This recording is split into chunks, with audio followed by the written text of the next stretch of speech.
Hello అండి అందరికీ. ఈరోజు వచ్చేసి నేను మీకు అందరికీ యూస్ఫుల్ అయ్యే ఒక చిన్న టిప్ అండి. చాలామంది నాకు కామెంట్ చేస్తున్నారు భుజాలు జారుతున్నాక ఒక చిన్న టిప్ చెప్పమని. ఏం లేదండి, మనకి బ్లౌజ్లో ముఖ్యమైనది భుజాలు జారకుండా ఉండాలంటే ఒకే ఒక చిన్న టిప్. ఫ్రంట్ పార్ట్ లెంత్ ఎక్కువ పెట్టుకోకండి. ఫ్రంట్ పార్ట్ లెంత్ ఎక్కువగా ఉంటే ఖచ్చితంగా భుజాలు జారుతాయి. నిజంగా చెప్తున్నా. మీకు ఒక చిన్న ఎగ్జాంపుల్ చెప్తాను చూడండి. ఫ్రంట్ పార్ట్ లెంత్ ఎక్కువ పెట్టుకున్నారు, ఓకే. ఎక్కువ పెట్టుకున్న తర్వాత కింద కూర్చుంటే మనకి ఎక్కువ క్లాత్లో ముడతలు పడుతుంది. ముడతలు పడడం వల్ల ఇక లూజ్ వస్తుంది.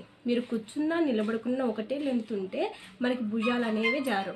నా బ్లౌజ్ చూడండి, నేను కూర్చున్నా, కిందనే క్లాత్ ముడత పడలేదు, కరెక్ట్గా ఫిట్టింగ్ కూర్చున్న లూజ్ రాలేదు, చూసారు టైట్గా ఉంది. నిలబడుకున్నాను అనుకో, కరెక్ట్ ఫిట్టింగ్.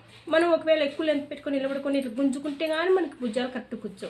నేను చెప్పేది ఏంటంటే ఫ్రంట్ పార్ట్ కరెక్ట్ లెంత్ పెట్టేసుకోండి. భుజాలు అనేవి ఎంత డీప్ నెక్ పెట్టుకుని జారు.